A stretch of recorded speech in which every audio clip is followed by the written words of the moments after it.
What is going on, everybody? Welcome to the first episode of Thoughts from Big Poppa, and I am Big Poppa, of course. So let's get right down to it. This is our first episode, and I'm so happy to finally be making this episode. This project has been cooking off in my head for years now, and finally just getting the time and the energy to get it underway and see where it goes, see where it takes me. I'm not really wanting to be like super famous. I don't consider myself a content creator. I just want this podcast to be sort of just like a expression of where I'm coming from in life. I'm going to be telling different kinds of stories and seeing, what pops up. Mainly, I'm just going to be, of course, the main source of these stories are going to be Reddit. Am I the asshole? And, am I the idiot? Stuff like that. Just looking at that because they seem to be really popular, and I enjoy reading them and listening to them on other platforms. So I figured, why not join the trend and see where it goes and let you know what I'm feeling about some of these stories. So let's get into it with the first episode or the first story. But before we do that, I want to do something right quick. I just want to give you a little bit of background of where I'm coming from in this. Uh, I grew up in North Carolina, down here in the South. Um, Grew up in a conservative Christian home, very traditional values. But with that being said, I do not consider myself traditional. I do consider myself a Christian. I uh, do believe in certain things that you're going to be good. You need to be good. You need to have some kind of moral compass in life, and sometimes that moral compass gets skewed. And you live, you learn, you hold it up against a moral standard of your own personal belief systems. So we're just going to roll with it. I am 36 years old. Uh, did 10 years as a firefighter and as an EMT here in North Carolina. Not really going to say the names and places of the services that I worked for just because I don't want them to come at me with this being a brand new project. I'm still learning all the ins and outs of everything. But um, as you can see in the video behind me that I'm currently doing, I do have a couple of shields up on my wall. The top three are mine personally. The bottom three are from the department whenever it closed down. It was a volunteer department, I can't tell you that much. So, with the first episode underway, let's go ahead. Give me 1 second as I try to navigate through this. I'm using a single computer, and if you hear something in the background, it's actually my dog, Blue. She's currently in her kennel, and I'm in my man cave right now. That's where I'm recording from. This is my studio. I hope that everything sounds good and everything's going good on your end and that you can hear and appreciate everything. So here we go. So looking through Reddit, I found this story in the r/am I the asshole subreddit, and the question is asking, am I the asshole for asking my boyfriend not to watch football? I figured that this would be a good one considering the wild card weekend just got over with. Super wild card weekend, as the NFL is calling it, and I come from a family that every season had a particular sport, and my favorite one was football, just because I got to connect with my old man in that. So here we go. I, 30s female, don't like football. I don't understand the hype. I even played it as a child, and still I just don't get it.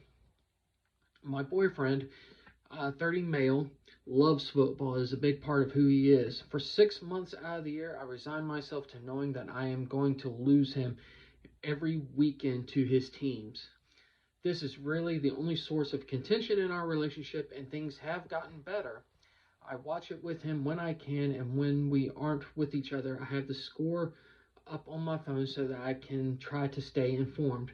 I've tried to express an interest in it and can hold room for him to love it, even though it isn't for me. Well, that's okay. So we're starting off on a positive foot. She's letting us know, like, like, hey, she's not into it, but her boyfriend is, and as in a healthy relationship, you tend to give room to those things that your partner likes and loves. So this let's keep going. And she is saying that she is holding room for it, and for his part, he has gotten better about prioritizing other events over football, where it used to be that nothing could interfere. Now he will just casually check scores and watch his recaps when we get home. Yeah, I've been there. I've done that. I'm married and got a family, and there are things that come up where you gotta go out and you can't sit down and watch an entire game. And personally, me, I don't think I've watched an entire game this entire season, both college and professional. Moving on, but this fight came to a head recently, and I don't think either of us have the capacity to truly see the other's side. I unfortunately have my birthday during the football season on a day that tends to be kind of big for it. Probably Saturdays and Sundays, Saturday or Sunday. This year, the only thing I asked was that we not watch football. I want my birthday to be about me. Due to its timing, it rarely is. Kind of like kids that are born in December, they very rarely have their birthday and Christmas all at the same time. So yeah, that kind of sucks. All right, so here we go. Not only did he watch football, but it was almost the entire day. We went out in the morning to do something for my birthday, and then immediately got in the car. On the way home, a game was turned on, so he turned it. I'm assuming he turned it on his phone and was watching it. And then there was a game when we got home, and then another game after that. Like I said, I don't understand the love or the obsession, or lack of a better term, with sports.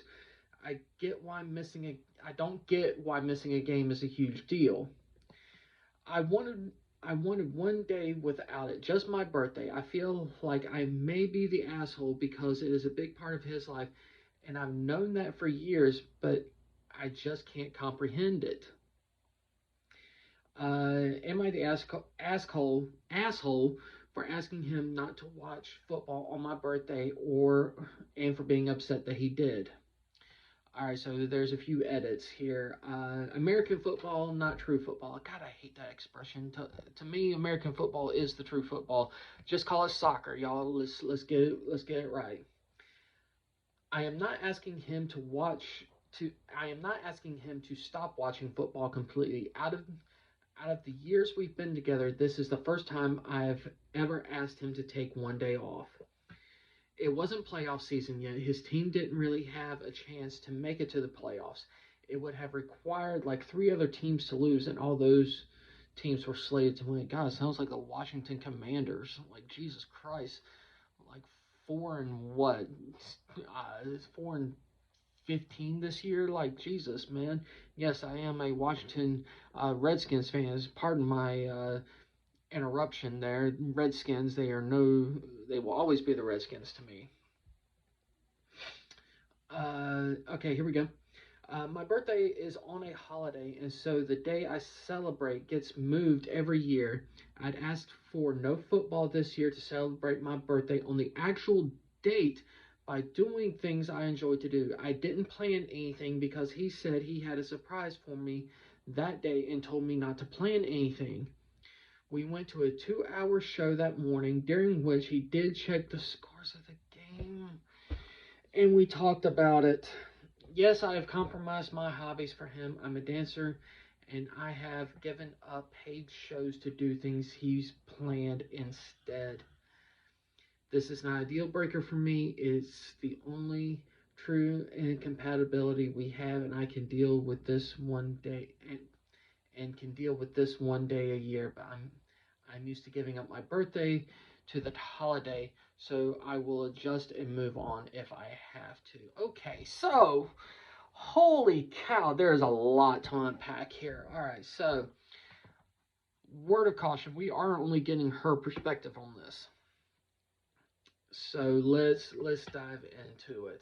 So she's already said that she's contended with this for however long they've been together, and it's only this the only source of contention that they have. Now here's, in my opinion, she's not the asshole.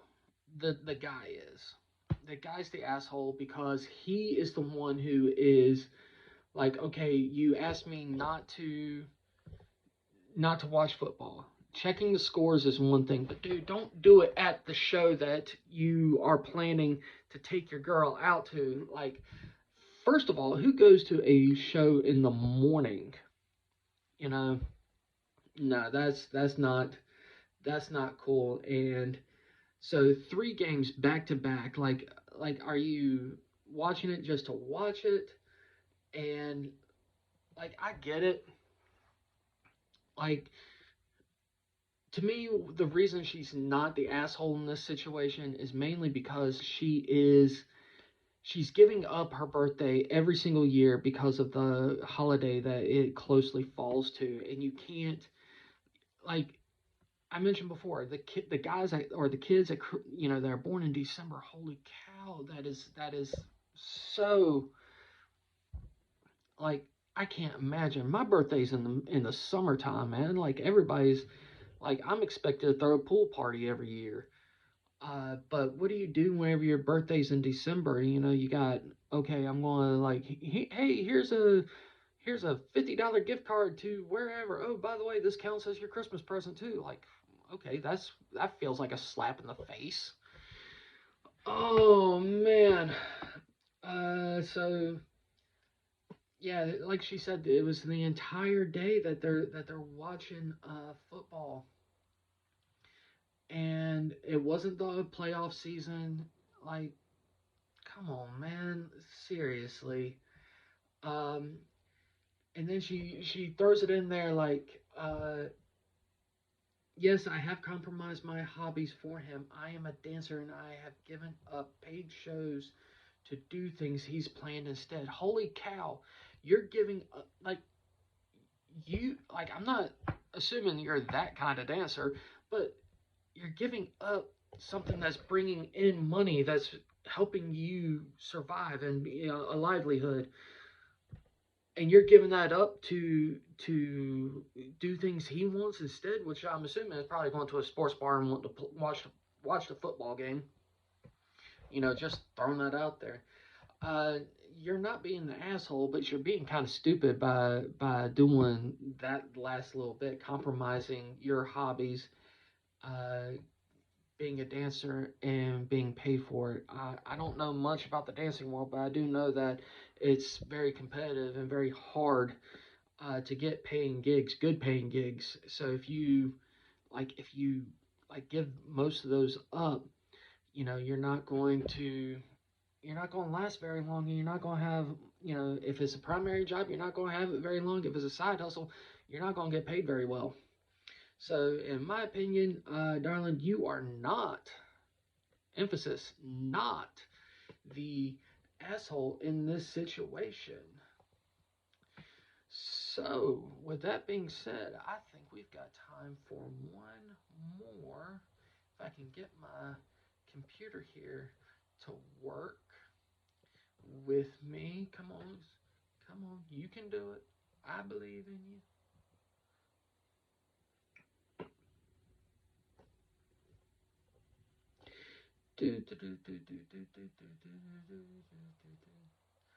Looking for another story that I saw on here. Um, God, where is it? Uh,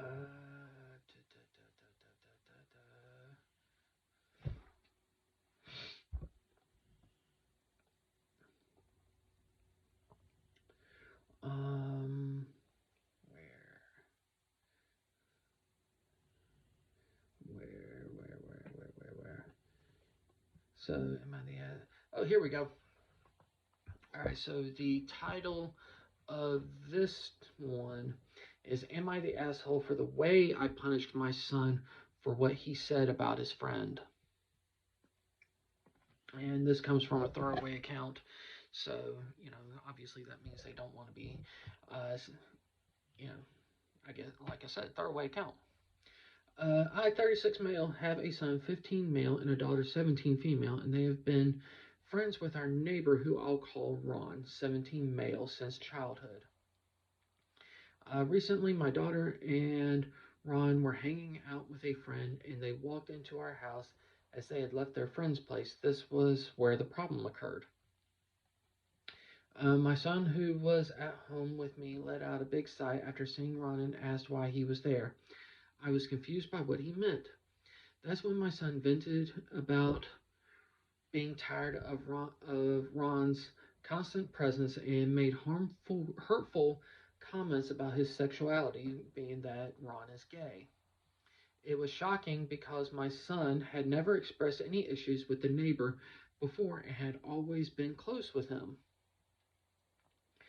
Ron was visibly hurt and offended, offered to leave, but I insisted he stayed, but he said it was okay and left anyways. My daughter and I were rightfully upset, and I admit we were yelling. I asked what his problem was. He yelled back saying he couldn't help not wanting to be around Ron all the time. I tried being calm and asking my son why would he say something like that to Ron. At this point, my daughter had already left and went with Ron. My son refused to answer me and just kept saying he was sorry. I told him I'm not the one to be saying sorry to. I told him I raised him better than this, and this made him cry. In the heat of the moment, I made the decision to ground my son. I took away his phone, PS5, and all his electronics, leaving him with only the TV in his room without the remote. He started crying even more and begged me not to go through with it, but I stood firm, telling him he needed to apologize to Ron the next morning. Now I'm conflicted. My daughter supports my decision, but when I spoke to Ron, he suggested I let it go, assuring me he would be okay. I think he may be right. I tried talking to my son again, but he is straight up refusing to talk to me and kept saying, please leave him alone, in a quiet tone. I don't think I'm in the wrong for grounding my son, but I'm wondering if I went too far, considering it is his first time saying something like this. Am I the asshole for the way I grounded him? All right, so let's be a little bit clear on this. The OP is not asking if he is the asshole because he grounded his son. He's asking the way he grounded his son. In the like he said, in the heat of the moment, yelling and screaming match. That is a lot of things can be said and done in those heat of the moment times.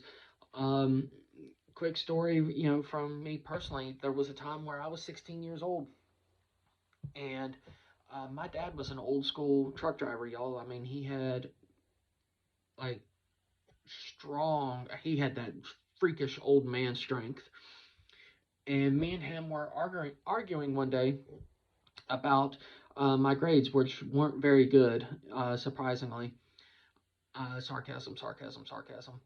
And he was looking at my progress reports, and he started yelling at me. I started yelling back, matching energy.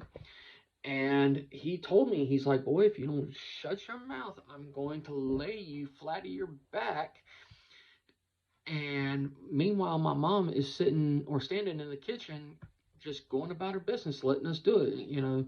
My dad was a big guy. I'm a big guy. So, she wasn't going to get in the middle of us and tell us to stop fighting. She was going to let us do our thing and, pick up the pieces afterwards.